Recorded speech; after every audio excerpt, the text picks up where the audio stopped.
ଖଟା ଆଚାର କରିଥିଲି ସରି ଆସିଲାଣି। ପିଲାମାନଙ୍କୁ ଭାରି ଭଲ ଲାଗୁଛି। ସେମାନେ କହୁଛନ୍ତି ମମ୍ମି ଆଉ ଥରେ ବନା। ଏଥରକ ମୁଁ ବାଇଗଣ ପଲେଇ ଜଣଙ୍କ ବାଡ଼ିରୁ ମାଗିକି ଆଣିଥିଲି। ସେଇ ଆମ୍ବରେ ଆଚାର କରୁଛି।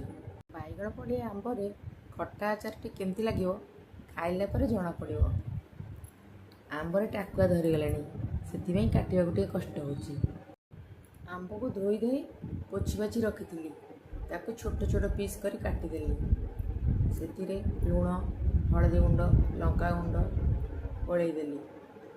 ହେଙ୍ଗୁ ଭିନେଗାର ମଧ୍ୟ ଦେଲି। ଆଉ ଗୁଣ୍ଡ କରି ରଖିଥିବା ସୋରିଷକୁ ମଧ୍ୟ ଦେଇ ଭଲସେ ଗୋଳେଇ ଗାଳି ଦେଲି, ଯେମିତି ସେଥିରେ ହାତ ନ ବାଜିବ ସେହି ଅନୁସାରେ ମୁଁ କଲି। ମୁଁ ଏଇ ହାଣ୍ଡିଟିରେ କରିଛି। ଆପଣମାନେ ଚାହିଁଲେ ଏଥିରେ କଞ୍ଚା ଲଙ୍କା ଓ ରସୁଣ ମଧ୍ୟ ଦେଇପାରିବେ।